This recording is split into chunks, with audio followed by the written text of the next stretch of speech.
Hey, what's up, everybody? My name is Steve. This is the Phantom Show, and we are coming to you live from Middle Earth.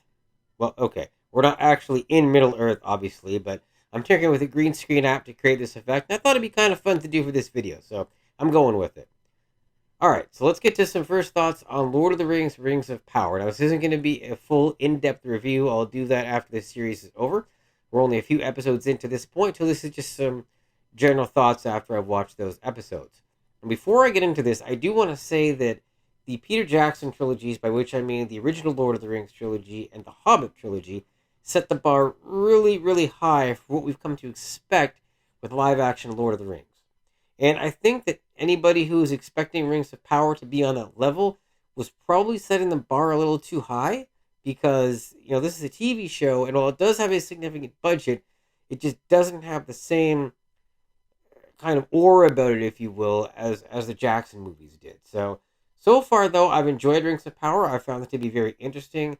In terms of visuals, it looks fantastic. They've obviously gone to great lengths, the creators have, to show us a vast and diverse Middle Earth. The design work has been absolutely incredible. I think they might have leaned on it a little bit too much in some cases, at the expense of perhaps smaller set pieces and more intimate scenes. But again, we're only a few episodes in, so we'll see how that balances out in the long term. I also think there's some balance issues and that there could be a little more action and a little less talking. But again, we're in the early episodes. You've got to do all the character stuff and the world building and all of that to kind of move things to where they need to be. So I'm still hopeful that the episodes closer to the end of the season will be more action packed and a whole lot of fun.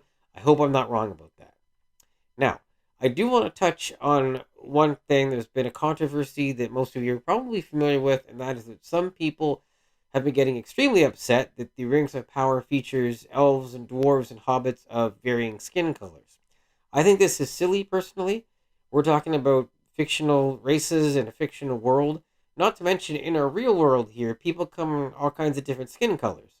So, if, in the real world, you can have Americans that are all different skin colors and Canadians that are all different skin colors. Why can't you have, in Tolkien's world, hobbits that are all different skin colors and dwarves that are all different skin colors? I mean, it just, why people have a problem with this, I don't get it. It seems kind of shallow to me. Now, I understand there are Tolkien purists who are all about, wanting it to be 100% to the way that Tolkien would have wanted it. Well, again, I understand that, but I don't think Tolkien necessarily wanted all the elves to be white or all the hobbits to be white or what have you. So, again, we're talking about a fictional world and fictional races, so I don't have any problem with them being different colors. That's not something that it's bothered me at all. I do think there are aspects of the Rings of Power that Tolkien maybe wouldn't like. I'll hit on that a little more when I do my full review. But as far as the skin colors of the races, I don't think he'd be too bent up over that.